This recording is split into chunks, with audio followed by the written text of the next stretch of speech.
There were emotional scenes at Sydney Airport as a dozen Australian citizens who'd been stranded in war-torn Gaza finally returned home. Angelique Opie reports. Good morning. There were hugs, tears aplenty. Emotions were certainly running high last night here at Sydney Airport as loved ones embraced family and friends for the first time in almost a month since this conflict broke out. 12 Australians touched down on a Qatar Airways flight. The Rafah border crossing to Egypt was opened on Wednesday, allowing them through. Very, very relieved to finally be back here. But we still cry for the people that we left behind us. But I'm so glad to finally be back in Australian land. A long and anxious wait as they kept in touch with officials for an update on when they could return home. Every day we've been waiting for updates, and to have her finally here safe with us is just everything. Thank you so much for the Australian government to help us and just being escaped from the terrible situation. How long have you been waiting for this hug? Since the war started.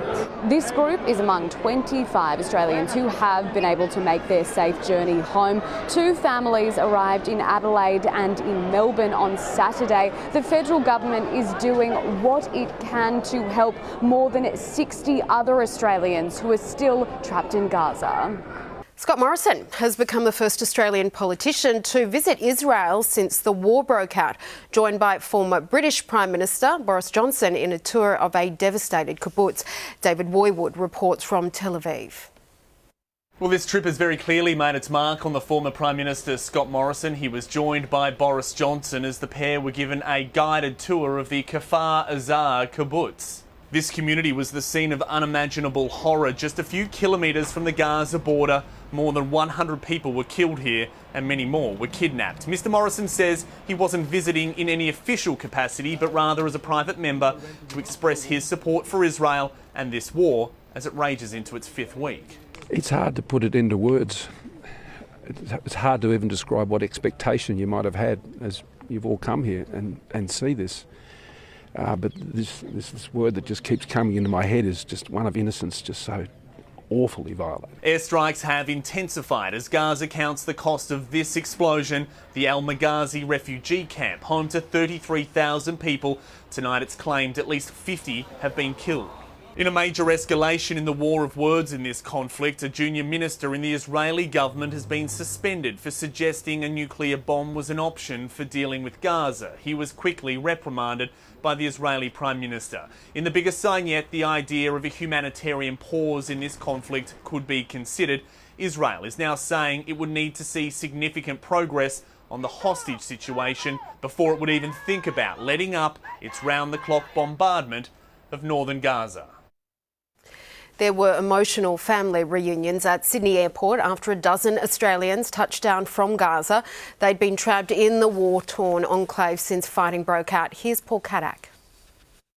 Good afternoon. We saw tears of relief and the tightest hugs at Sydney Airport. This was the largest single group of Australians evacuated from Gaza to make it back. The 12 touching down last night after getting through the border crossing from Gaza into Egypt last week following government efforts to get them out.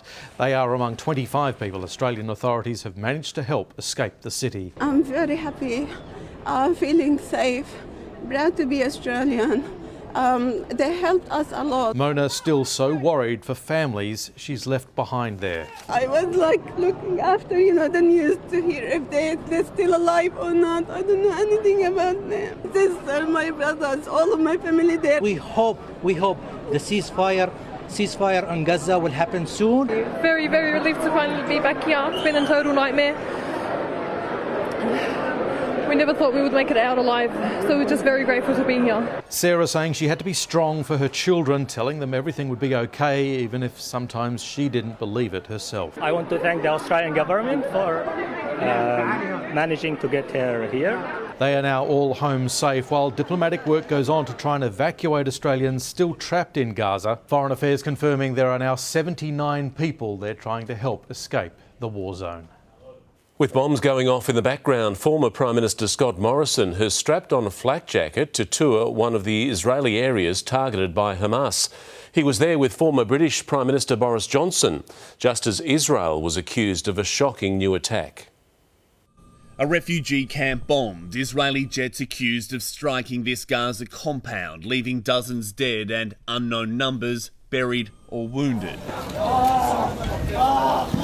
Whole families and their homes destroyed.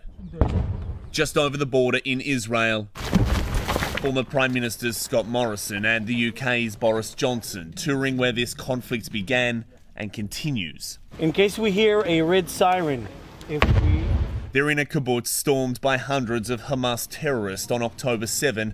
57 residents murdered, 17 taken hostage, others tortured. we were burned alive, and they put them on pile afterward.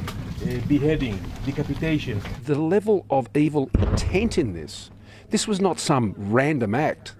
This was purposeful. People should be reminded of the full tragedy and horror and sadism. For Israel, touring world leaders, even past ones, through these scenes of unimaginable horror is a top priority right now as it fights to maintain that global support for this war, now 4 weeks on. And our former PM is taking a hard line. I don't support a ceasefire.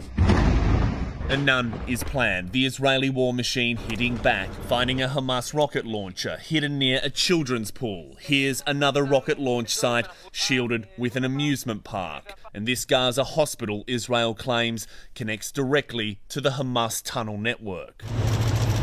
Today, the US Secretary of State met with the Palestinian Authority president to find a way forward, as the politics of war claimed a new casualty. This Israeli cabinet minister causing outrage after being asked about using a nuclear bomb to end the Gaza war.